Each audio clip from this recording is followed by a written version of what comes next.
Now, I would be flattering myself if I said that I am known for my mini-MOCs, but I would say that I have quite a lot.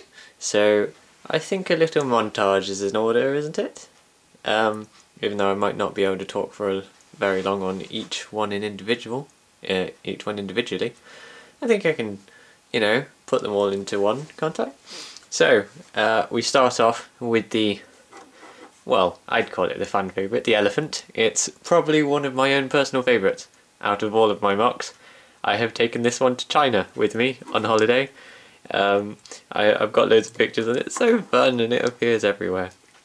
As you can see, it was inspired by the Kina mask there as a trunk. That will be a common theme actually, just looking at one piece and trying to use it in as unique a way as possible. I try and think of it as a specialty. Flattering myself. Anyway, we move on to the next one, which is the alien spaceship, which is by far the simplest of all of these, consisting of 4 pieces. Yeah, would be more. This was an attempt to use the Baraki squid launcher, which I turned into a spaceship. There was a ball joint where that pin is, but I had to steal it because I have literally none spare. Next up is the tractor. I like to think that the two of these vehicles complement each other, given their similar styles.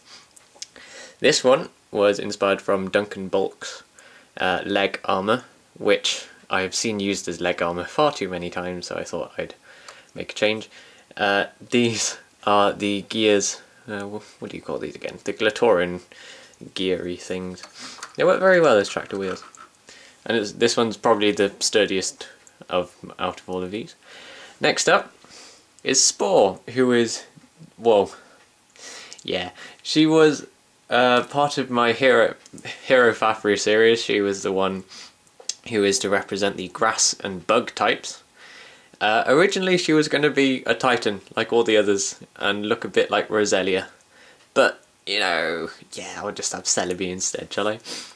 She's a little toddler forest pixie with a little tummy that's a bit too big and feet that are a bit too big and wings are a bit too small and a head that's massive. And I absolutely adore this head because the lime pieces from Gresh Star stick in via friction at the top there. Also, trivia, there are more matte red pieces on her than the green ones combined. So, yeah. Moving swiftly onwards, speaking of green, this is the green fly that I made shortly after getting Rocker with those lovely hexagonal trans green shield pieces, which I used as fly wings, even though he's not technically a fly, or he's green and whatnot. I tried to put as many trans green pieces in there as possible. There's a Toametru eye piece in there somewhere, and somehow the green fly is the third most popular deviation in my gallery. Somehow it attracted a lot of attention when I first uploaded it, and now look at him. Moving onwards, the Bark Knight, an alien, as you can see by the mono eye. He was inspired by the Batman headpiece, which you can just see there. I just thought everyone's gonna either not use this at all or use it as a Batman head. So yeah, let's make a dog out of it.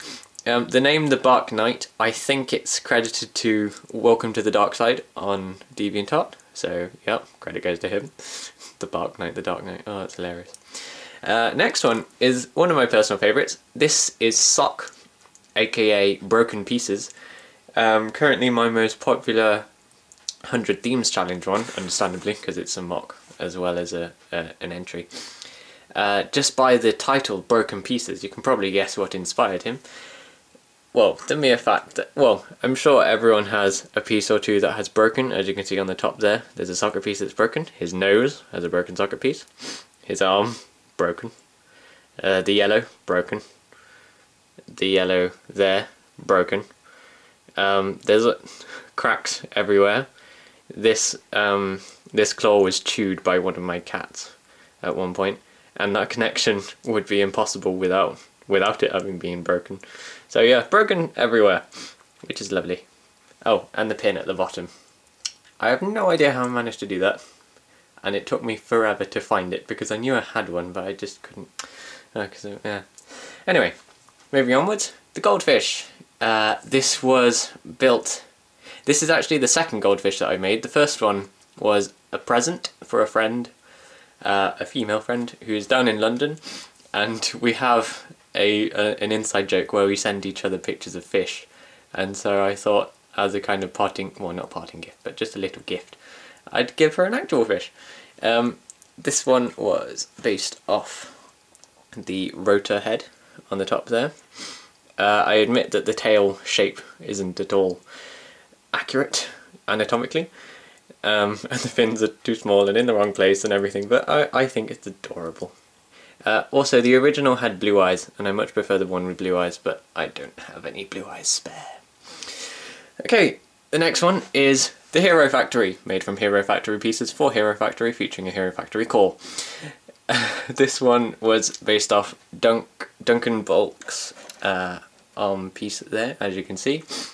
I thought, this is a weapon, it's designed to look like a weapon, it is a weapon. I'm not going to use it as a weapon, so I'm going to make up, you know, Hero Factory architecture. So actually, this is one of my favourites. I really like it.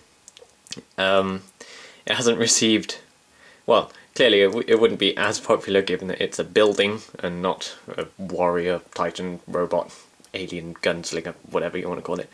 So I thought that the weapon looks a bit like a chimney, looks like the side of a factory. Let's make it into a factory. Let's make it Hero Factory, complete with chimney there, and using these pieces as roofs. Oh well. This is also one of my most sturdy ones because its centre of mass is pretty much right at the bottom.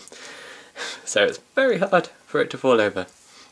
My arm is starting to ache. Ow. Okay, the next one is my Model T Ford.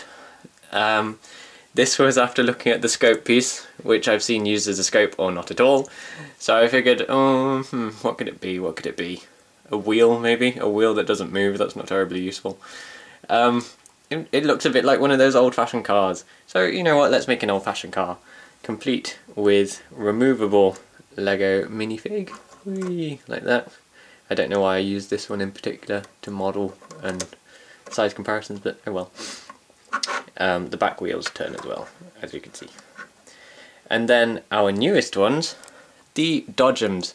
But I am going to put a stop to the video there, since these two have a mock review and how to alter themselves. So if you could go and watch that, I would be incredibly grateful. So thanks for watching, and I'm going to go take a rest because my shoulder is killing me. Bye!